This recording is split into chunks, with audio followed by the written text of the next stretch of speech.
Hi dear friend, आप सभी देख रहे हैं स्ट्रेंथ ऑफ मटेरियल। और स्ट्रेंथ ऑफ मटेरियल का ये लेक्चर नंबर 17 है, जिसमें हम बात करने वाले हैं हुक्स लॉ। ठीक है, यहीं से न्यूमेरिकल स्टार्ट होता है। अभी तक तो आपने थियरी पार्ट पढ़ा, ठीक है, उसमें भी कुछ आप कुछ इंपॉर्टेंट पॉइंट आपने पढ़ा था, लेकिन इसमें यहाँ से आपका न्यूमेरिकल वाला पार्ट स्टार्ट होता है। ठीक है, न्यूमेरिकल से यहीं से आपका ये आगे जो मैं बता रहा हूँ यहीं से आपका न्यूमेरिकल आते हैं। ठीक है, तो पहले मैं पढ़ूंगा, पहले स्टार्ट कर रहा हूँ हुक्स लॉ। ठीक है, तो हुक्स लॉ क्या है, उसके एप्लीकेशंस को देखेंगे, फिर बाद में आगे के पॉइंट्स को हम देखेंगे वन बाय वन। तो देख लेते हैं हुक्स लॉ क्या बोल रहा है। ठीक है, हुक्स एक साइंटिस्ट का नाम है जिसने ये लॉ दिया, इसके नाम पे ही बना है हुक्स लॉ। तो इन्होंने क्या बोला कि as per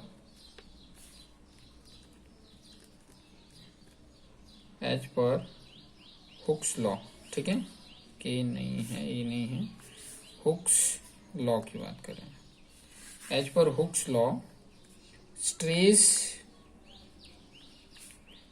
is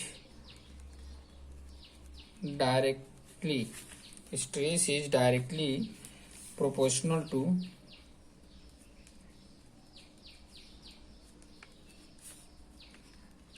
strain.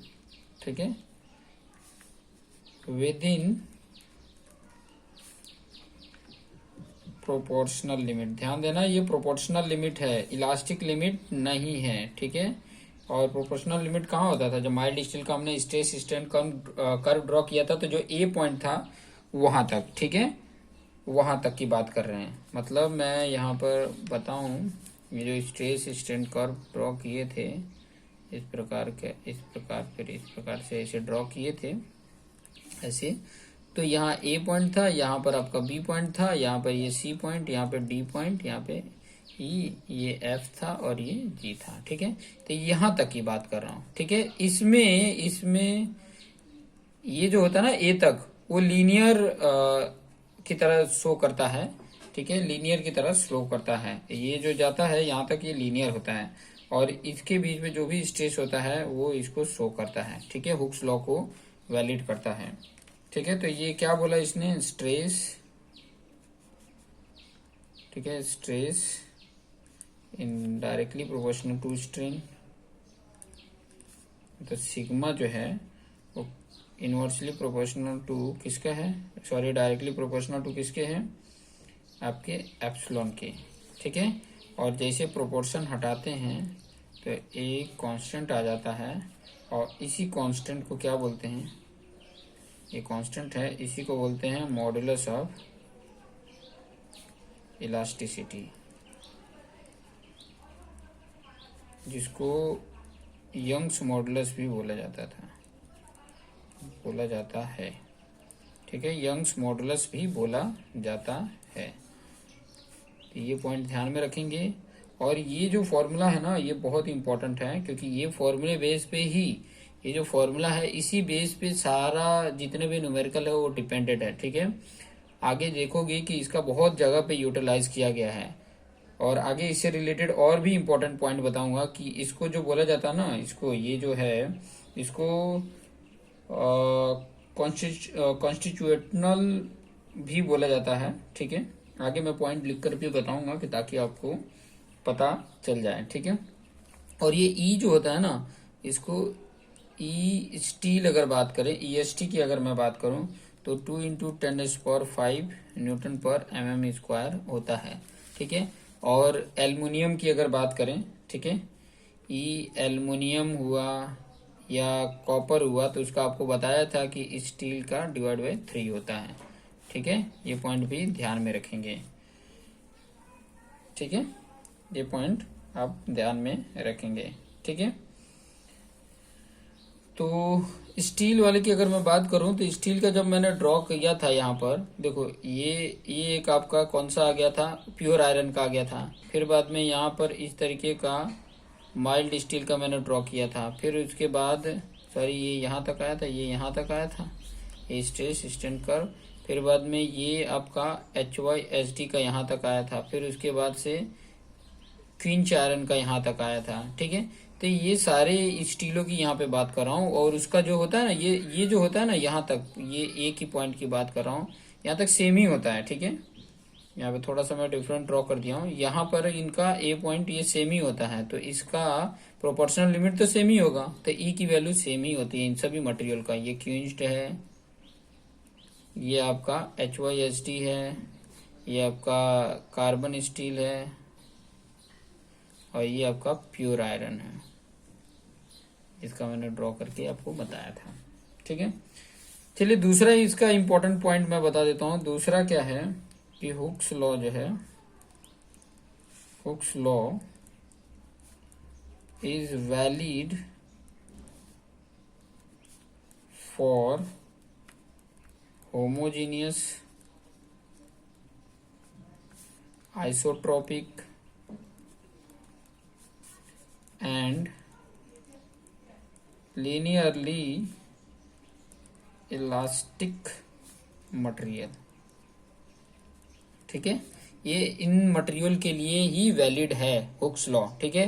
Homogeneous क्या होता है? होमोजेनियस की अगर मैं बात बताऊं, जैसे मान लो कि ये कोई बीम है, मान लो, ठीक है, मान लो ये बीम है, यहाँ पर मान लो कोई एक पॉइंट है, यहाँ पर दूसरा पॉइंट है, यहाँ पे तीसरा पॉइंट है, यहाँ पे चौथा पॉइंट है, ठीक है। ये 4 पॉइंट है। इन चारों पॉइंट पे आप देखोगे ये चारों पार्टिकल की बात कर रहा हूँ। ये पार्टिकल 1 है, पार्टिकल 2 है, पार्टिकल 3 है, पार्टिकल 4 है। ये पार्टिकल है, आप फोर्स मत काउंट करना। पार्टिकल 1, पार्टिकल 2, पार्टिकल 3, ये जो पार्टिकल्स हैं इसके, ठीक है, या इन पॉइंटों पे बोलो, इनकी जो प्रॉपर्टीज होती है ना, वो सब जगहों पे सेम हो। इनकी जो प्रॉपर्टीज हो, ठीक है, through out the complete volume की अगर मैं बात करूं तो इनकी प्रॉपर्टीज क्या होती है? सेम होती है, ठीक है। यहाँ पे लिख सकते हो through out the complete volume. ये पहले भी मैंने बता चुका हूं, इसके प्रीवियस वीडियो में देखो, उसमें भी मैंने बताया है कि सेम हो, ठीक है। पार्टिकल्स की प्रॉपर्टीज जो है ना वो सेम हो, और ये होमोजेनियस को बताता है, ठीक है, होमोजीनियस को बताता है। आइसोट्रोपिक क्या बताता है? आइसोट्रोपिक ये बताता है, आइसोट्रोपिक ये बताता है कि इसके ये पार्टिकल को, एक पार्टिकल को ले लो, इस पार्टिकल का ये मॉडुलस ऑफ इलास्टिसिटी y, और ये Ex और ये Ez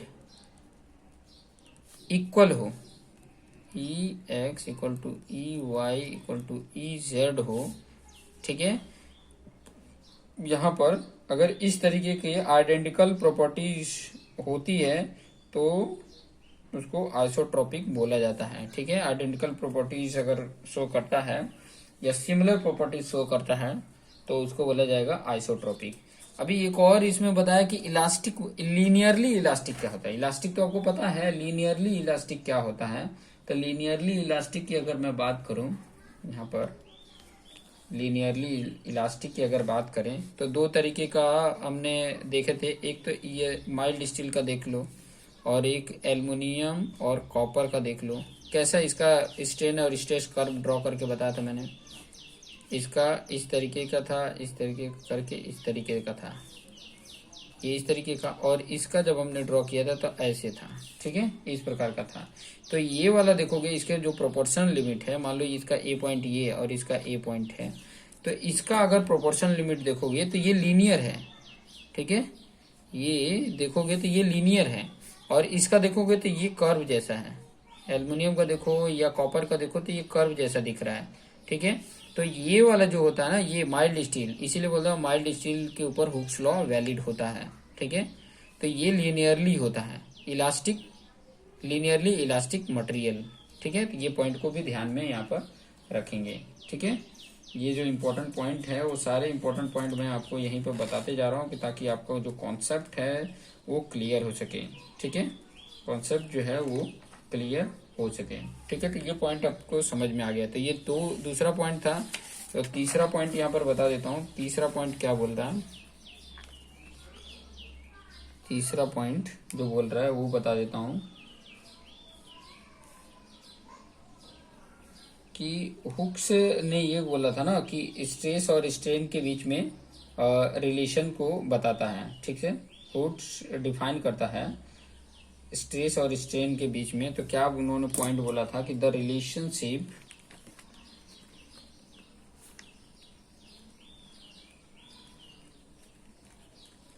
the relationship between stress, strain is called constitutive relationship.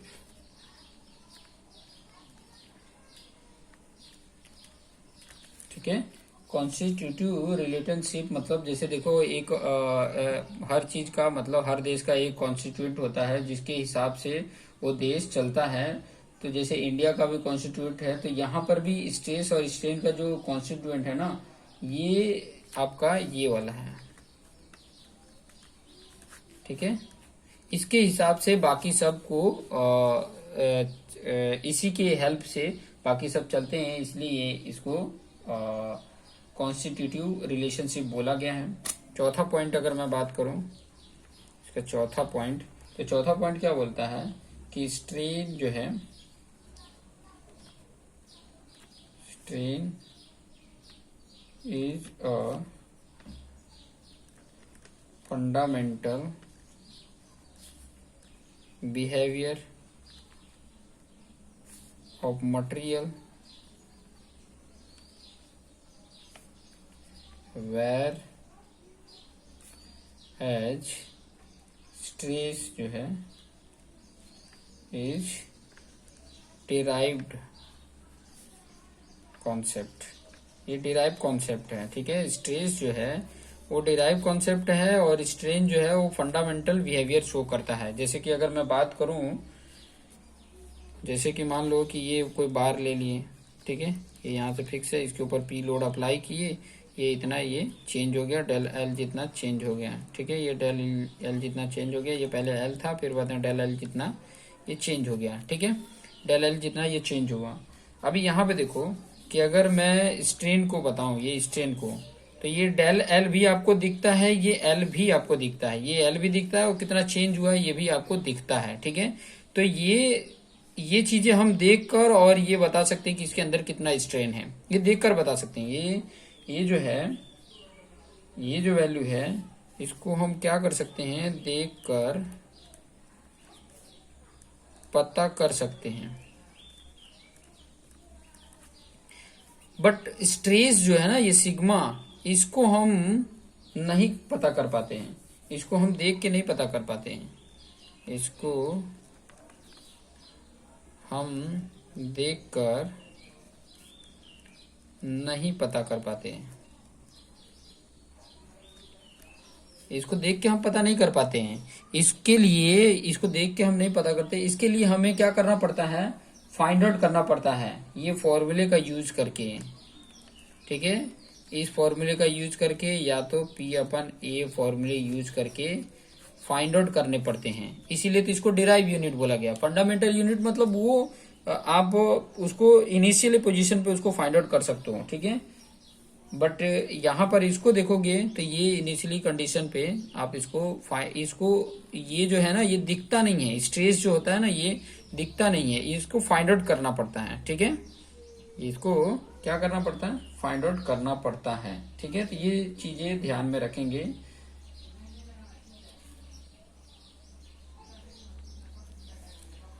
चलिए, अभी ये पॉइंट तो आपको समझ में आ गया।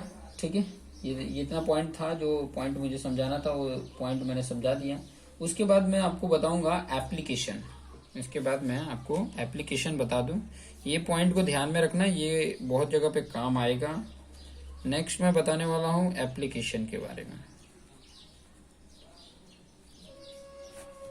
ठीक है, एप्लीकेशन क्या है, ठीक है, उन एप्लीकेशंस को मैं आपको बताने वाला हूं। तो एप्लीकेशन में क्या क्या है वो चीजें मैं बता देता हूं।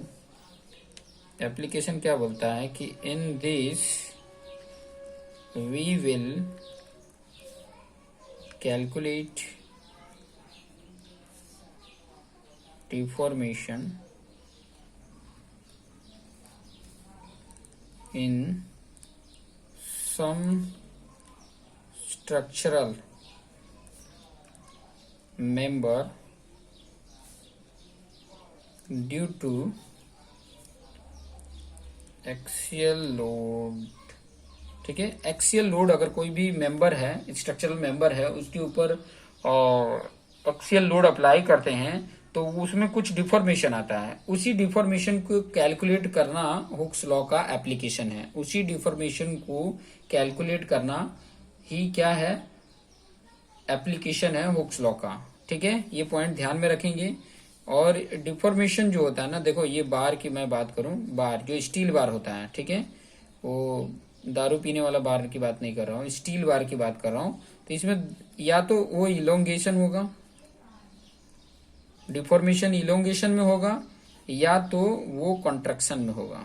कॉन्ट्रैक्शन मतलब कम हो जाना, ठीक है, कॉन्ट्रैक्शन में होगा, या तो वो इलोंगेशन में होगा या तो कंट्रक्शन में होगा। तो यही जो डिफॉर्मेशन है ना, इसी को फाइंड आउट करने के लिए हुक्स लॉ बना हुआ है। इन्हीं चीजों को फाइंड आउट करने के लिए हुक्स लॉ एप्लीकेबल है, ठीक है। अब इसमें कौन कौन से किस किस तरीके के आपका ये जो बार है वो किस किस तरीके का है, और उसके जो इलोंगेशन है उसकी वैल्यू कैसे फाइंड आउट करते हैं, तो मैं यहाँ पे सारे पॉइंट लिख देता हूँ कि किनके आपको फाइंड आउट करने हैं। देखो केस 1 की अगर मैं बात करूं, केस 1, ठीक है, तो ये कहता है, केस 1 की अगर मैं बात करूं तो ये कहता है कि इलोंगेशन जो है, इलोंगेशन ऑफ प्रिज्मेटिक बार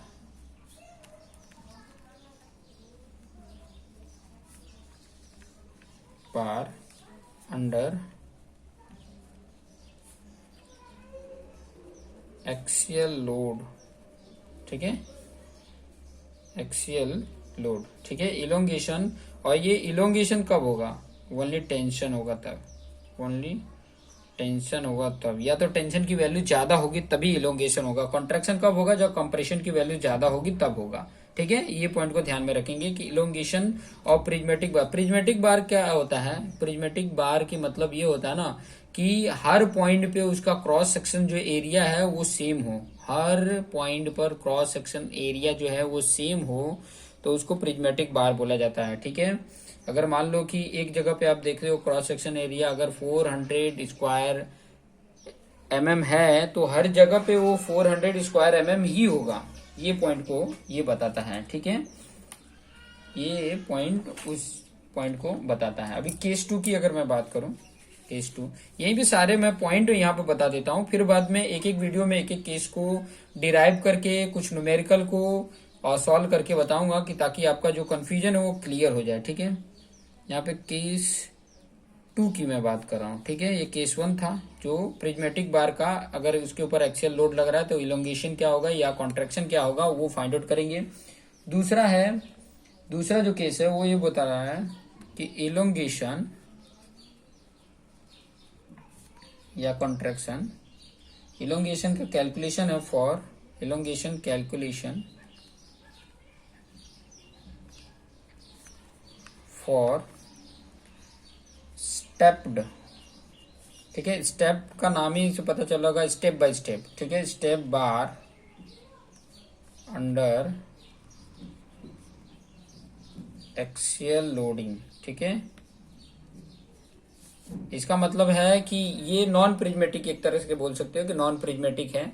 उसके ऊपर क्या इलोंगेशन होता है उसका कैलकुलेशन कैसे करते हैं, तो उसके ऊपर भी फॉर्मूला ये बताऊंगा। केस 3 में अगर मैं बात करूं तो केस 3 में है calculation of elongation in a bar of varying cross sectional area, ठीक है, वेरिंग क्रॉस सेक्शनल एरिया हो अंडर एक्सियल लोड, ठीक है। जैसे कि मतलब वो वेरी कर रहा हो, उसका क्रॉस सेक्शनल एरिया क्या हो रहा है, वेरी कर रहा हो, कंटिन्यूअस या यूनिफॉर्म वेरी कर रहा हो, ठीक है। कभी 400 स्क्वायर mm हो, चाहे कभी 200 हो जाता, 300 हो जाता, 400 हो जा रहा है, ठीक है। जब वेरिंग हो तब उसके जो इलोंगेशन होगा उसको कैसे फाइंड आउट करेंगे वो चीजें यहाँ पर आप देख लोगे। ठीक है, इससे रिलेटेड क्वेश्चन काफी पूछा हुआ है। ठीक है, उसके मेन में अगर आप जाके देखोगे तो उसमें मेन में पूछा हुआ है। नेक्स्ट केस की अगर मैं बात करूं यहाँ पर, केस नंबर 4, इन सभी केस को मैं बताऊंगा। और देखो जो जो क्वेश्चन पूछे हैं ना वो सारे क्वेश्चन को मैं ये अगर बता रहा हूं तो इसके से रिलेटेड क्वेश्चंस मैं कराऊंगा, फिर ये बताऊंगा तो इससे रिलेटेड क्वेश्चन बताऊंगा, ये बताऊंगा तो इससे रिलेटेड क्वेश्चन बताऊंगा, फिर इसको केस को बताऊंगा, इसको सारे केसेस को विथ एग्जाम्पल मैं बताऊंगा। ठीक है, उसके बाद से नेक्स्ट जो केस है वो क्या है, कैलकुलेशन ऑफ इलोंगेशन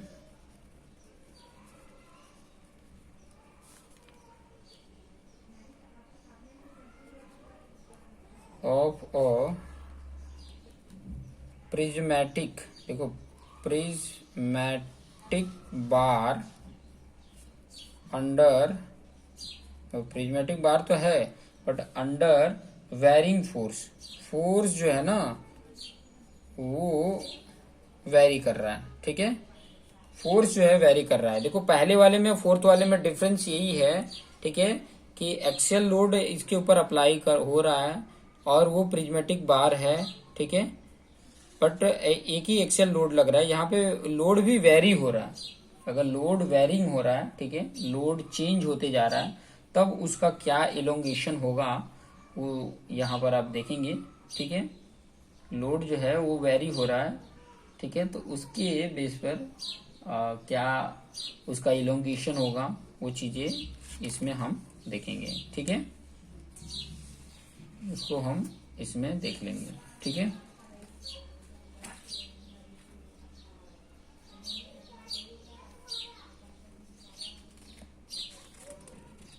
तो ये 4 केसेस हैं। ठीक है, 4 केसेस हैं जिन केसेस को विथ एग्जांपल मैं सॉल्व करके बताने वाला हूं कि ताकि आपका जो कॉन्सेप्ट है वो क्लियर हो सके।